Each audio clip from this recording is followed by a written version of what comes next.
Good morning students. आज हम study करेंगे अपने +2 केमिस्ट्री के नेक्स्ट वीडियो के अंदर एक्सट्रैक्शन ऑफ कॉपर के बारे में। पिछले में हमने एक्सट्रैक्शन ऑफ आयरन के बारे में स्टडी किया था। पहले हम ले लेते हैं कॉपर के कौन कौन से इम्पोर्टेंट ओर्स हैं। Copper glance Cu2s, copper pyrite CuFeS2, malachite CuCu3 into CuOH whole twice, cuprite Cu2O। India में कॉपर सिंह भूमि बिहार में और खेतड़ी राजस्थान में अबेंडेंट है। Extraction of copper from copper pyrite, sulphide और से हम इसका एक्सट्रैक्शन करते हैं, तो हम उसके बारे में स्टडी करेंगे कैसे हम इसका एक्सट्रैक्शन कर सकते हैं। सबसे पहला काम क्या होता है, crushing and grinding of ore होता है, वो सभी में एप्लीकेबल है। उसके बाद में जो पाउडर्ड ओर होगा हम उसको कंसनट्रेट करेंगे। तो concentration of ore can be done by the froth flotation process, क्योंकि यहाँ पर सल्फाइड ओर है।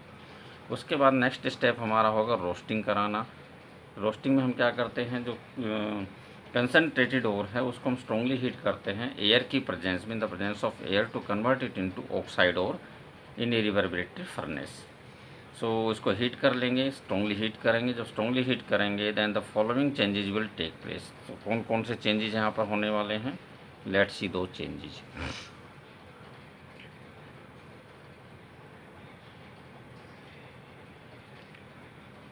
During the roasting process copper pyrite जो है वो Cu2s, FeS और SO2 में पहले कन्वर्ट होगा। अब इसके अंदर जो FeS यानी कि आयरन सल्फाइड जो बनता है, ये फर्दर ऑक्सीडाइज होगा, रिएक्ट करेगा ऑक्सीजन के साथ में, get converted into iron oxide plus sulphur dioxide. यहाँ पर जो क्यूप्रस सल्फाइड बना है ये फिर रिएक्ट करता है ऑक्सीजन के साथ में और क्यूप्रस ऑक्साइड में कन्वर्ट हो जाता है, पार्शियली सल्फर डाइऑक्साइड रिलीज होती है। क्यूप्रस ऑक्साइड जो यहाँ पर रिलीज हुआ है, ये अगर यहाँ पर अभी भी कुछ आयरन सल्फाइड है तो उसके साथ में रिएक्ट करके आयरन सल्फाइड को ऑक्साइड में कन्वर्ट कर देता है, आयरन ऑक्साइड प्लस में क्यूप्रस सल्फाइड बनता है। बेसिकली जो रोस्टेड एयर है उसके अंदर क्यूप्रस सल्फाइड, आयरन सल्फाइड और कुछ मात्रा में क्यूप्रस ऑक्साइड प्रेजेंट होता है। इसके बाद नेक्स्ट प्रोसेस है हमारा स्मेल्टिंग, यानी कि रिडक्शन ऑफ ऑक्साइड और with the help of coke as reducing agent. तो यहाँ पर हम क्या करते हैं, रोस्टेड ओर को मिक्स कर लेते हैं कोक और सैंड के साथ में और उसको स्ट्रॉन्गली हीट करते हैं ब्लास्ट फर्नेस में, जो कि सिलिका के द्वारा लाइंड होती है और उसमें से hot blast of air pass किया जाता है।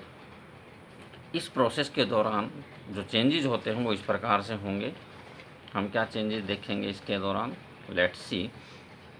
यू विल सी दैट जो यहाँ पर FeS है यानी कि आयरन का जो सल्फाइड है वो अगर अभी भी उसका बचा हुआ है उसके अंदर, तो वो ऑक्सीडाइज होकर के आयरन के ऑक्साइड में कन्वर्ट हो जाएगा, सल्फर डाइऑक्साइड में। यहाँ पर जो आयरन ऑक्साइड बनेगा वो सिलिका के साथ में, जो हमने क्योंकि ऑलरेडी उसमें कोक और सैंड के साथ में मिक्स हीट कर रहे हैं इसको, और सिलिका लाइंड है फर्नेस, तो उसके साथ इसका रिएक्शन होगा और ये स्लग में कन्वर्ट हो जाएगा, FeSiO3 स्लग बना देता है। स्लग क्योंकि लाइटर होता है, ये मोल्टन जो कॉपर है उसके ऊपर एक लेयर बना लेता है और उसको पीरियोडिकली हम वहाँ से रिमूव करते रहते हैं। अगर अब इसके अंदर कोई क्यूप्रस ऑक्साइड अगर प्रेजेंट है रोस्टेड ओर के अंदर, तो FeS के साथ कंबाइन होगा, वहाँ भी कंबाइन हुआ था, फर्दर कंबाइन हो जाएगा और FeO में कन्वर्ट हो जाएगा, आयरन ऑक्साइड बनेगा और Cu2s। FeO फिर वो इसी प्रकार से सिलिका के साथ रिएक्शन करके स्लग में कन्वर्ट हो जाएगा और हमारे पास अब बच गया Cu2s यानी क्यूप्रस सल्फाइड। क्यूप्रस सल्फाइड जो है वो पार्शियली फिर ऑक्सीडाइज होकर के क्यूप्रस ऑक्साइड बनाएगा और सल्फर डाइऑक्साइड बनाएगा। अब इस प्रकार से हमारे पास एक मोल्टन मास प्राप्त होगा जिसके ऊपर से स्लग होगा आयरन सिलिकेट का, उसको हम वहाँ से रिमूव कर देंगे और जो स्टेपिंग हॉल है उसमें से हम बाहर निकाल लेंगे मोल्टन मास को। इस मोल्टन मास को हम कहते हैं कॉपर मैटी। इस कॉपर मैटी में बेसिकली क्या प्रेजेंट है, इट कंसेंस Cu2s, आमतौर पर इसमें Cu2s कॉपर का क्यूप्रस सल्फाइड है, एंड ट्रेसिस ऑफ FeS, थोड़ा बहुत इसमें अभी भी FeS हो सकता है, ठीक है विच इसको हम बाहर निकाल लेते हैं टैपिंग हॉल में से। ये मोल्टन मास ब्लास्ट फर्नेस के बॉटम में कलेक्ट हो जाता है और इसके अंदर जो Cu2s है FeS है उसको निकाल लिया और इसको हम कॉपर मैटी के नाम से जानते हैं। इसके बाद हम करते हैं इसका बेसिमिराइजेशन। बेसिमिराइजेशन क्या है? अब हमने यहाँ पर जो कॉपर मैटी हमारा तैयार हुआ है, इस कॉपर मैटी को आप क्या करेंगे, इसको ट्रांसफ़र कर देंगे बेसिमर कन्वर्टर के अंदर, जो कि एक स्टील की पियर शेप फर्नेस है। It is lined by silica inside and mounted on एक हॉरिजॉन्टल एक्सेल जो है उसके ऊपर लगी होती है, जिससे कि आप उसको, जैसा कि आपने देखा होगा कि मोर्टार यानी मसाला बनाने के लिए जो मशीन इस्तेमाल करते हैं जब लेंटर वगैरह डालते हैं, लगभग वो ऐसा ही होता है, ये उससे मिलता जुलता एक स्ट्रक्चर है, वैसा ही मान सकते हैं। तो इसके अंदर क्या होता है, नीचे इसके अंदर एक पाइप होता है जिसके अंदर बहुत से होल होते हैं, जिसमें से हॉट ब्लास्ट ऑफ एयर को इंट्रोड्यूस कराया जाता है along with sand to air के थ्रू। सो जब आप ये इसके अंदर इसको हीट करते हैं, स्ट्रॉन्गली हीट करते हैं हॉट ब्लास्ट ऑफ एयर में, तो यहाँ पर अभी भी जो इसमें थोड़ा बहुत आयरन का सल्फाइड प्रेजेंट है, वो ऑक्सीडाइज होकर के आयरन के ऑक्साइड में कन्वर्ट हो जाता है with the release of sulphur dioxide gas, जो कि बाहर निकल जाएगी। जो यहाँ पर FeO है यानी कि आयरन का जो ऑक्साइड बना, वो सिलिका के साथ रिएक्शन करेगा और ये स्लग बना देगा, यानी कि FeSiO3 में कन्वर्ट हो जाता है।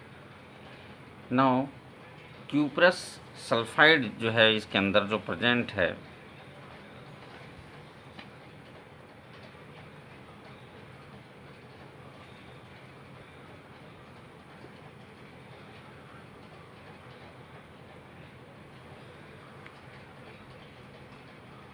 क्यूप्रस सल्फाइड जो है इसमें जो पार्शियली फिर ऑक्सीडाइज होगा ये, और ये क्यूप्रस ऑक्साइड में कन्वर्ट हो जाएगा, जो कि जो बाकी रिमेनिंग Cu2S है उसी के साथ उसका रिएक्शन हो जाएगा।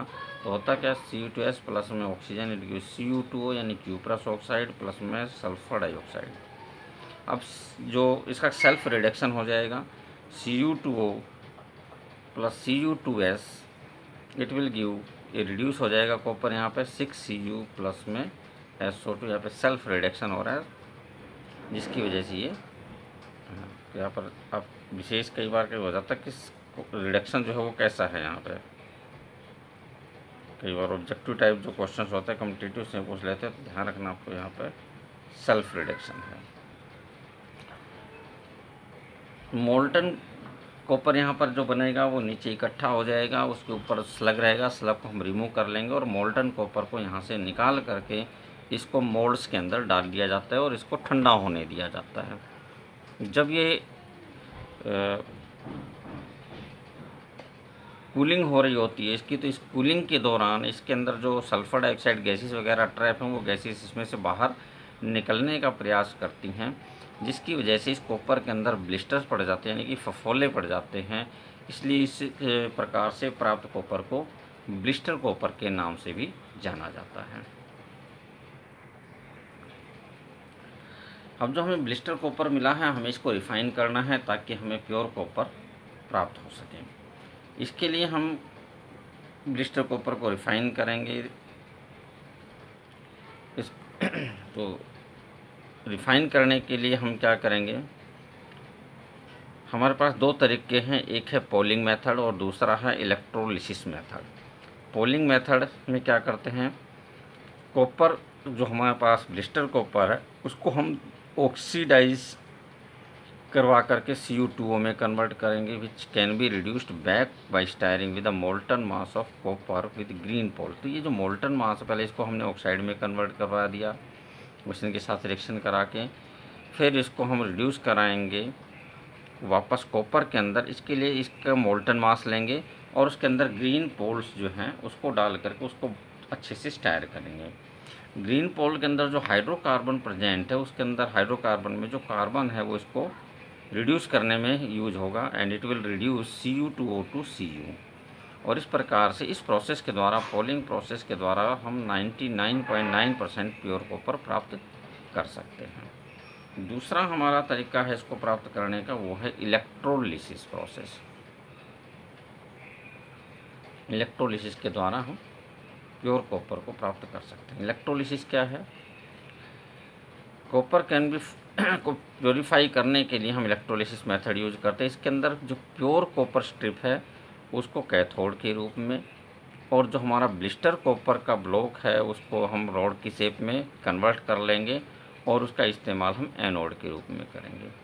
और एसिडिफाइड कॉपर सल्फेट सॉल्यूशन जो है वो हम वेसल में डालेंगे, सेल में डालेंगे, जो कि इलेक्ट्रोलाइट का काम करेगा। और इसके अंदर से जब हम करंट पास कराएंगे सो एनोड जो है वो धीरे धीरे मेल्ट होना शुरू हो जाएगा और जो प्योर कॉपर है वो कैथोड के ऊपर डिपॉजिट होना स्टार्ट हो जाता है, जबकि एनोड धीरे धीरे मेल्ट होता है। एनोड के अंदर जो इम्प्योरिटीज़ प्रेजेंट है, these impurities get collected below the anode as the anode mud. तो होता क्या है इस दौरान, पूरा जो रिएक्शन है वो क्या है वो आप यहाँ से देख सकते हैं। ये इलेक्ट्रोलिसिस प्रोसेस का एक डायग्राम है। यहाँ पर देखिए हमने लिया है कैथोड जो है वो प्योर कॉपर का है, नेगेटिव चार्ज है। एनोड जो है वो ब्लिस्टर कॉपर यानी इम्प्योर कॉपर है, इसमें इम्प्योरिटीज प्रेजेंट है। कॉपर सल्फेट का सॉल्यूशन इलेक्ट्रोलाइट के रूप में लेते हैं और जब आप इसमें से करंट पास कराते हैं तो इसमें से कॉपर आयंस बाहर आएंगे। ये कॉपर आयंस जो सॉल्यूशन में है they will go to the cathode and get deposited there. तो ये प्रोसेस इस प्रकार चलता है, धीरे धीरे इसमें से जो प्योर कॉपर है वो पूरा निकल करके कैथोड पर कलेक्ट हो जाता है और इसके अंदर जो इम्प्योरिटीज़ हैं वो नीचे कलेक्ट हो जाती हैं, जिसको हम कहते हैं एनोड मड। तो रिएक्शन क्या होता है, एनोड के ऊपर क्या हो रहा है, एनोड के ऊपर होगा ऑक्सीडेशन और कैथोड के ऊपर होगा रिडक्शन। एनोड के अंदर जो कॉपर है वो ऑक्सीडाइज होकर के Cu2 पॉजिटिव बनाता है और इलेक्ट्रॉन रिलीज हो जाते हैं यहाँ से। कैथोड के ऊपर यही इलेक्ट्रॉन कैथोड पर पहुँचता है थ्रू द कनेक्टिंग वायर और कैथोड के ऊपर ये कॉपर आयन को रिड्यूस करा करके कॉपर में चेंज कर देता है और इस प्रकार से कॉपर यहाँ पे डिपॉजिट हो जाता है। सो इस तरीके से हम कॉपर को हाईली प्योर कॉपर प्राप्त कर सकते हैं, पूरी तरीके से प्योर कॉपर। सो ये हमारा प्रोसेस है for the extraction of copper from copper ore that is copper pyrite. So student next लेते हैं हम extraction of aluminium. Ores of aluminium कौन से हैं, बॉक्साइट है Al2O3 इंटू 2H2O, या इसको आप AlOX into OH whole thrice minus 2x ऐसे भी लिख सकते हैं। दूसरा है क्रायोलाइट Na3LF6, फेल्डस्पार होता है जो कि है KAlSi3O8 के रूप में लिखा जाता है। सबसे पहले वही करना है, हमें क्या करना है, कंसंट्रेशन ऑफ ओर करना है। सो ऑलरेडी हम पढ़ चुके हैं, क्योंकि एल्यूमिनियम एक रिएक्टिव मेटल है तो बाकी जो हम तरीके लेते हैं उनसे नहीं होगा, केमिकल मेथड यूज करते हैं। यहाँ पर हाईली इलेक्ट्रोपॉजिटिव होता है aluminium. So it is concentrated by leaching process. Leaching process के अंतर्गत हम लेते हैं इसमें बेयर प्रोसेस, जिसके अंदर आपको ध्यान होगा कि हम क्या करते हैं, जो बॉक्साइट और है उसको ट्रीट करते हैं पहले सोडियम हाइड्रोक्साइड के साथ, it gives sodium Meta aluminate बनता है। फिर सोडा मेटा एल्यूमिनेट जो है उसके पीएच को नीचे लाने के लिए उसका डाइल्यूशन करते हैं, उसमें से कार्बन डाइऑक्साइड गैस गुजारते हैं। जब इसमें से कार्बन डाइऑक्साइड गैस गुजारते हैं तो ये हाइड्रेटेड एल्यूमिना हमें प्राप्त होता है। यहाँ पर उस हाइड्रेटेड एल्यूमिना प्रेसिपिटेट को हम फ़िल्टर कर लेते हैं। फ़िल्टर करने के बाद उसको ड्राई कर लेते हैं and then it is strongly heated. इसके बाद उसको स्ट्रोंगली हीट किया जाता है। हीट करने से Al2O3 यानी कि एल्यूमिना में कन्वर्ट हो जाता है। सो पहला ये हो गया प्योरीफिकेशन बेयर्स प्रोसेस का के बारे में, इसको ऑलरेडी हम पहले स्टडी कर चुके हैं तो यहाँ पर हम डिटेल नहीं ले रहे। उसके बाद आता है हमारा एक्सट्रैक्शन ऑफ एल्यूमिनियम। यहाँ पर हालांकि मैंने बेयर प्रोसेस को पूरा एक्सप्लेन किया हुआ है, आप यहाँ से गो थ्रू हो सकते हैं इसमें से। इसके बाद आते हैं एक्सट्रैक्शन ऑफ कंसनट्रेटेड ओर में से किस प्रकार से हम एक्सट्रैक्शन करेंगे इसका।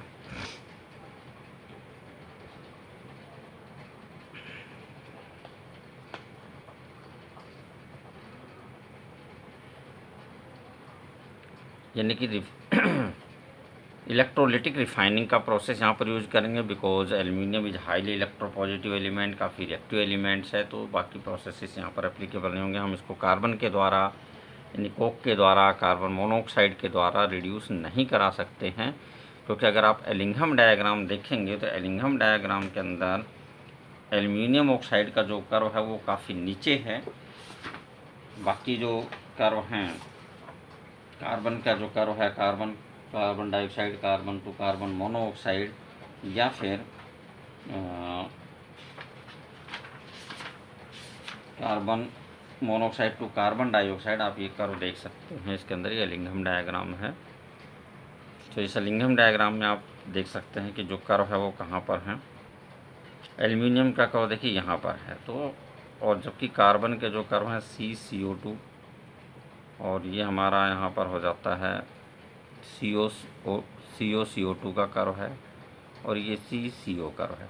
ये सारे कर्व एल्युमिनियम से काफ़ी ऊंचे हैं, यानी कि जो गिब्स फ्री एनर्जी है इसकी केसेस काफ़ी ज़्यादा नेगेटिव है। एल्युमिनियम ऑक्साइड में बहुत ज़्यादा स्टेबल है अगर हम कार्बन मोनोऑक्साइड या कार्बन डाइऑक्साइड से कंपेयर करते हैं। तो इसका मतलब इसका रिड्यूसिंग एजेंट के रूप में इस्तेमाल नहीं किया जा सकता, इसलिए हम इसका इलेक्ट्रोलिटिक रिफाइनिंग करेंगे। इलेक्ट्रोलिटिक रिफाइनिंग में क्या होता है, जो इलेक्ट्रॉन है वही रिड्यूसिंग एजेंट का काम करता है यहाँ पे। तो इस प्रोसेस को हम कहते हैं हॉल हेरोल्ड प्रोसेस, जहाँ पर जो कंसनट्रेटेड बॉक्साइट है यानी कि जो एल्यूमिना है उसको हम मिक्स कर देते हैं क्रायोलाइट के साथ, उसको मिक्स करेंगे।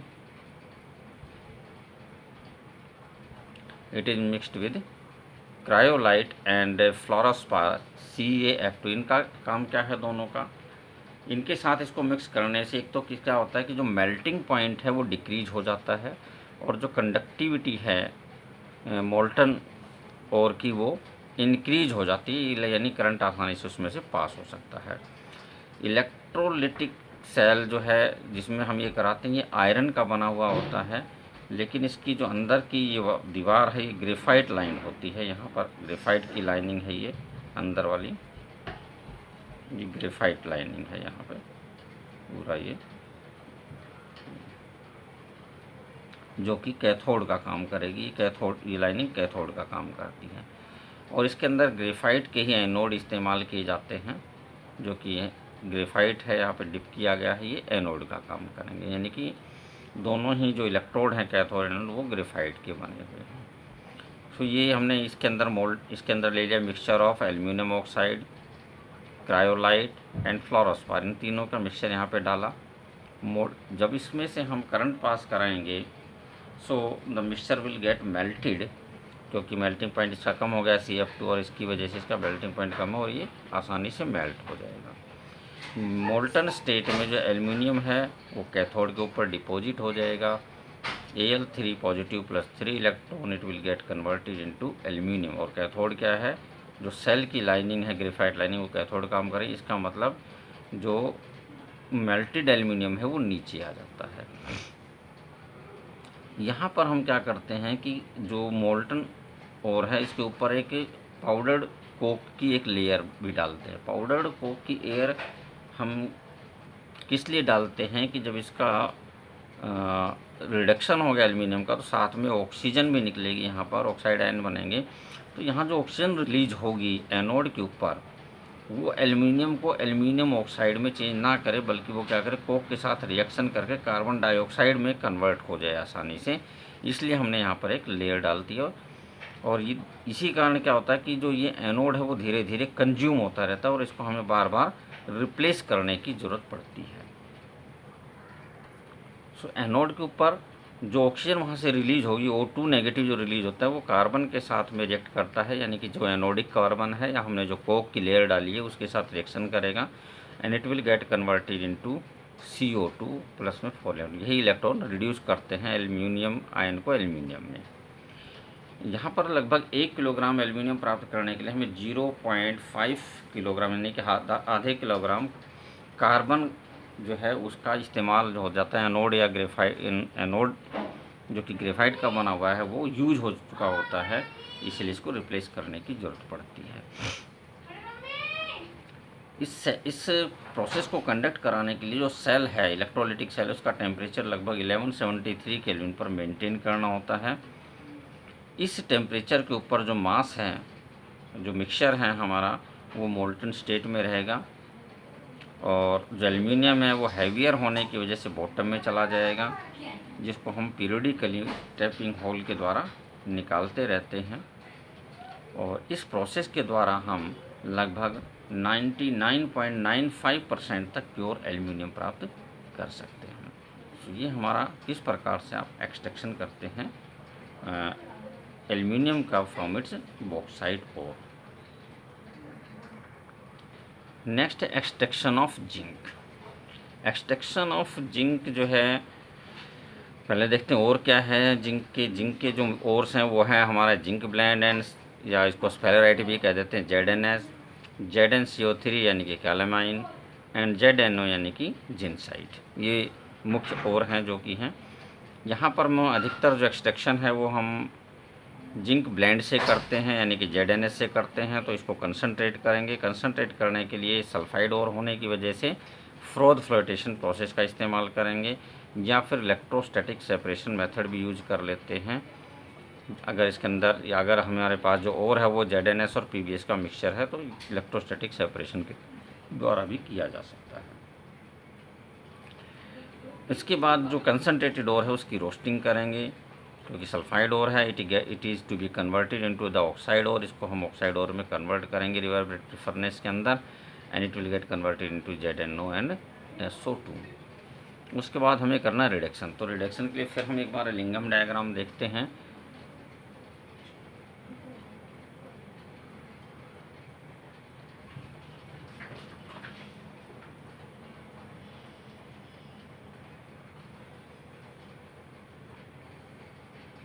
यहाँ पर आप देख सकते हैं लिंगम डायग्राम का एक पार्ट हमने लिया है। ये जो कर्व है CO2 कर्व है, ये कार्बन डाइऑक्साइड कर्व है, और ये कार्बन मोनोऑक्साइड कर्व है। तो ZnO जो कर्व है वो इससे काफ़ी नीचे है, और अगर हम ये देखें 1180 का जो टेम्परेचर, इस टेम्परेचर तक देखें तो कोई भी कार्बन या कार्बन मोनोऑक्साइड इसको रिड्यूस नहीं करा सकता, क्योंकि वो अपर साइड में है। तो 1180 जो है इस जिंक का मेल्टिंग पॉइंट होता है। यहाँ से मोल्टन स्टेट में जिंक आ जाता है, यानी कि अगर जिंक बनेगा तो मोल्टन स्टेट में रहेगा। पहले तो वो जिंक ऑक्साइड के रूप में प्रेजेंट है। सो व्हाट हैपन्स कि हमें इससे हायर टेम्परेचर चाहिए। अगर हम देखते हैं ये वाला जो लाइन है यहाँ पे, ये टेम्परेचर देखते हैं तो ये हमारा 1270 केल्विन। इस टेम्परेचर या इससे अबो टेम्परेचर के ऊपर आप देख सकते हैं कि कोक जो है उसको हम रिड्यूसिंग एजेंट के रूप में इस्तेमाल कर सकते हैं, क्योंकि CCO एंड CO2 जो कर्व है वो नीचे आ जाता है, बजाय कि ZnO कर्व के। तो means it can act as a reducing agent. So normally जो रिडक्शन कराया जाता है वो हाई टेम्परेचर पर कराया जाता है, लगभग 1673 केल्विन पर कराया जाता है, यानी कि अबाउट 1270 केल्विन पर ही हम कराते हैं। सो यहाँ पर क्योंकि कार्बन मोनोऑक्साइड ज़्यादा स्टेबल है, तो जिंक ऑक्साइड जो है वो कोक के साथ रिएक्शन करता है हाई टेम्परेचर पर, and it get converted into Zn plus में CO, या फिर CO2 भी बन सकता है यहाँ पे, क्योंकि दोनों ही कर्व नीचे हैं। अब क्योंकि जिंक जो है वो तो 1180 केल्विन पर ही मेल्ट हो जाता है, इसका मतलब जो जिंक यहाँ मिलेगा वो सॉलिड स्टेट नहीं, बल्कि ये हमें मिलेगा लिक्विड स्टेट के अंदर होगा, ये मोल्टन स्टेट में होगा। जिंक मोल्टन स्टेट में है तो इसका मतलब ये वेपोराइज हो सकता है। टेम्परेचर मेल्टिंग पॉइंट से ज़्यादा टेम्परेचर है तो हम इसको वेपोराइज करा सकते हैं। सो जब ये जिंक वेपोराइज होगा तो इसके जो वेपर्स को कलेक्ट किया जा सकता है, डिस्टिल ओवर कराया जा सकता है, और रैपिड चिलिंग के द्वारा हम जिंक को यहाँ से सेपरेट आउट कर सकते हैं। तो अलग से किसी रिफाइनिंग प्रोसेस की ज़रूरत नहीं पड़ेगी हमें। तो इस प्रकार से हम प्योर जिंक का प्राप्त कर सकते हैं जिंक के ओर्स से, यानी कि जिंक सल्फाइड से।